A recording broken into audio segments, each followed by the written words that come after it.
But then Yaoyorozu finally reveals the crux of this plan, which I feel like they probably could have revealed this in the previous chapter, but it's fine. And that's they're going to have to give an oral administration of this sedative that she has, and 30 liters of it. And they all apparently have the right at dose. So anyone that's able to get to his mouth and throw in one of these 30-liter jars, in theory, he'll fall asleep. Now, is that going to happen? I don't know. We'll see. But it's a sound theory. I mean, also when they're saying like, we have to inject it, but we can't because of his speed.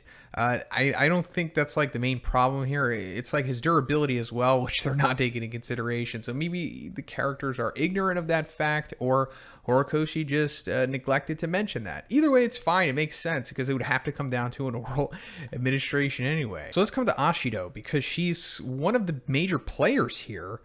Finally getting her major moment, I suppose, possibly even her last moment, but we'll get into that because we see like she's, pepping them up. Ashido's like, it's going to be all right. We'll get through this and then we'll be back to class. And it's like, press X for doubt on that. She has history with Gigantomachia because, we got to go back to the Kirishima flashback in the Overhaul arc. And when we saw like Gigantomachia in his base form, walking around town looking for the Hero Springer agency, she was like the courageous, heroic one to like jump in front of him and be like, it's down the street and to the left, or whatever bogus, direction she gave him. But it just showed that, Ashido was a hero in the making, and further explained why she was chosen to be in Class 1A, and just how all of these ancillary characters are like, pretty good specimens in their own right, despite not being, like in the top 3 or top 4 of the class.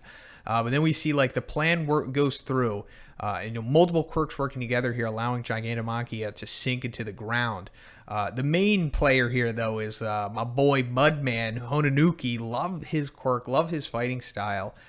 Really helping out here. But of course, we saw, Shiozaki, she's helping too, and then Mineta, of course. And I love when all of the power dudes like Shishida and Sato, they're like pulling them down by the vines that they have, or the ropes that they have. I just love this teamwork like this. It's so satisfying to see it. And Horikoshi really does this well. And I pointed that out when we saw like Aizawa and them going against plus Ultra Shigaraki. It's the same thing here. He's just so good at this. The panel work, the choreography, it could use a little work, and that was always one of the areas that Horikoshi struggled in, but he's certainly getting better as time goes on. It's not like he's like regressing or anything. But then we're coming to, Mr. Compress. I was talking about my boy. He counters the plan that they had with Kaminari to set up all of those little, those lightning conduit things that he has, those discs. And I thought this was going to go off, but no. Like I said, Mr. Compress, whenever he does uses his quirk and then like snaps them out and it's debris, for some reason that never gets old. And he's done it like 5 or 6 times in the series, and it's always satisfying to see it. And it always wrecks his opponents. I mean, think about it. You're getting like tons of rocks, probably tons of rocks hurled at you. And like Kaminari is really messed up by this. Like, this is the most damage I think we've seen him take. Then we're coming down to them all like getting blown away by Gigantomachia's breath. And I love this because he is that powerful. Like, he could have been doing this from the start. And we also have to remember that he's kind of nerfed right now because he's just strictly following the orders. I mean, of course, if he wasn't following the orders and this was just 1A and 1B versus Gigantomachia, there would be no fight. He would do like a 5-finger Delaware smash and that's it. But, the saving grace here is that he is on robotic mode, so he's got to get to the destination. He's not really worrying about anything else. But while we're on Gigantomachia, we're actually getting some insight into his quirks, which we've barely got any insight into. I think it was like first mentioned that he had multiple quirks back in like chapter 221 or 222, somewhere around there. But Davi's like, all right, so he has a quirk that converts energy during battle to increase his body size. So that explains the size manipulation that he has. Obviously, we knew that he had that quirk, but now we're just, literally seeing or hearing what it is. But then a new one that we're finding out about here is that a quirk that blocks out pain. We didn't know that he had that, but it makes sense because Dabi blasted him back in that chapter 222 or 221 that I was talking about. He just ate up those flames, quite literally. and figuratively. And that's another reason why he was able to fight that off so well as all of the other things and the crazy feats that he has, because the dude can't feel pain. And of course, he has a slew of other quirks too, like the super strength, super speed, super durability, which they could just chalk up to, strength multiplier times 4, like how they did with All for One originally. But we're coming to the end sequence here.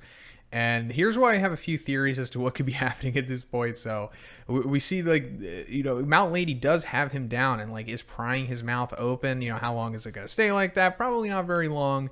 But it is still happening nonetheless. And we see Ashido in the very last panel here doing her new technique that she developed. I think back in chapter 256, it's called Acid Man. Yeah, I'm pretty sure, because 256 is when we saw what all of Class A had developed over the little break that we had. It was 2 weeks or a month or something like that coming into this arc, and she was able to create this I don't know, almost like a stand of acid, from JoJo, around her. It's hard to make out, but I'm pretty sure she has the 30 liters of sedative in her hand, which, she's going for Gigantomachia's mouth. And like I said before, they have the history where she stood up to him before, so it's coming full circle. She's standing up to him now when it matters the most. So is this going to work out? Is this going to be Ashido's major moment in the series? Well, regardless, it is going to be, but whether it works out, I think is, just as you speculate, 50-50 at this point. But I think it's going to be a serious, detrimental 50-50. Either she wins big here, or it's possible that she dies. She might be the first Class 1A character to straight up die in this arc. Now, I'm not saying that she is, but come on, how many characters have already died so far? It's a possibility that one of the students might die, and Ashido might sacrifice herself here by using Acid Man to I don't know, melt through his teeth or something to go into his mouth. And he swallows her whole or something, but she still has, she's still holding the sedative. Therefore, it works on her. It works on him, by eating her.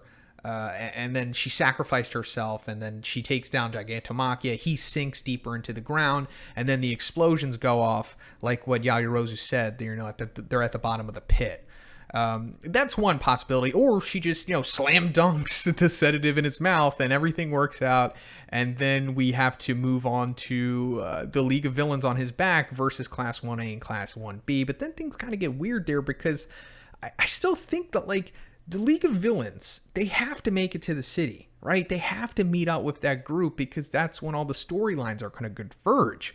Unless Horikoshi just has this crazy twist and just none of that happens, and the story just ends, or not the story, but the arc just ends without, us having these huge revelations. It seems unlikely. So I don't know. I just don't think things are going to work out 100% for the heroes here. But, we'll see what happens. Let me know what you think is going to happen in the comments. If you like the review, guys, please give it a like. I also have a Patreon. It gives you actually a weekly Q&A. And if you haven't already, please subscribe as well.